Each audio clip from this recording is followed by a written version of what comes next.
I said you all that मैंने आपको present indefinite पढ़ाया, प्रेजेंट कंटीन्यूअस पढ़ाया और प्रेजेंट परफेक्ट का स्ट्रक्चर मैंने लिखवा दिया था, राइट? तो ये है प्रेजेंट परफेक्ट का मैंने रिवीजन कर दिया। वर्ब के साथ छूका है, यहाँ है लगा हुआ है, वर्ब यहाँ भीतरी यूज होगा, राइट? और वर्ब मतलब जानते हैं आना जाना, खाना पीना, रोना सोना, गाना हंसना बोलना टालना। मैं आप लोगों को टेंस पढ़ा रहा हूँ, रिमेंबर ये subject have be three object, right?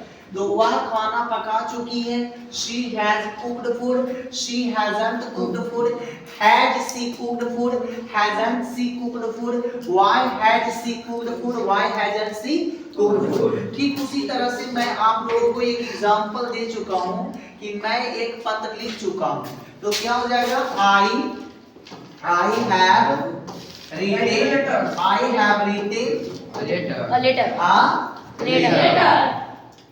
I have written a letter। Any problem? No sir। I have written a letter।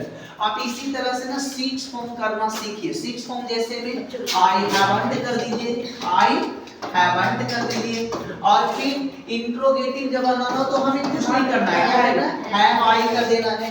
उसके बाद इंट्रोगेटिव करना है तो haven't I कर देना है। और जब कोई भी WH वर्ड आए, WH वर्ड मतलब क्वेश्चंस वर्ड, जैसे मैं why, क्यों आए, कहाँ आए, तो हम पहले उसे लिखते हैं।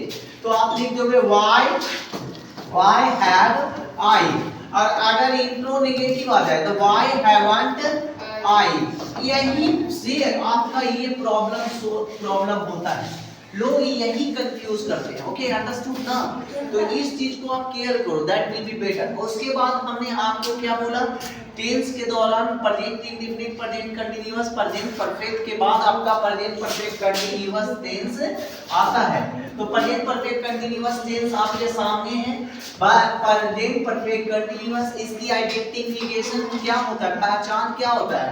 वर्ब के साथ रहा है, जैसे वो सुबह से खाता रहा है, वह सुबह से पढ़ता रहा है, या तो रहा है समय, वह सुबह से पढ़ा रही है।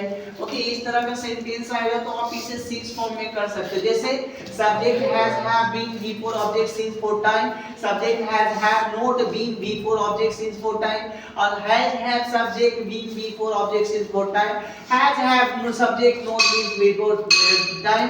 अब फिर WH अफर्मेटिव आएगा और WS नेगेटिव आएगा, समझ में आ रहा है ना?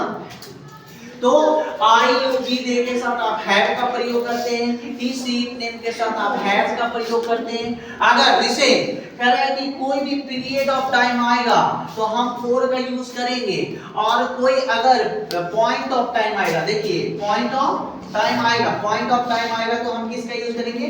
सिंस का यूज करेंगे। और मोटा मोटी कुछ ऐसे बच्चे होते हैं जिनको समझ में नहीं आता है कि सर पीरियड ऑफ टाइम और पॉइंट ऑफ टाइम क्या है, तो वह नंबर के साथ आएगा, जैसे सुबह से 4 सालों से, 5 सालों से, 3 घंटों से, इस तरह नंबर आएगा तो 4 लगाइएगा।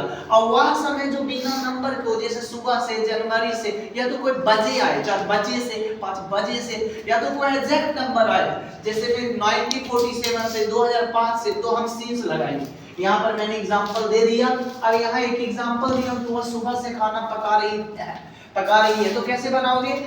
जैसे सब्जेक्ट है तो she has been cooking food since morning. आज के लिए आपका क्लास इतना ही, अगले क्लास में मैं आपको पास्ट बताऊंगा। Thank you so much.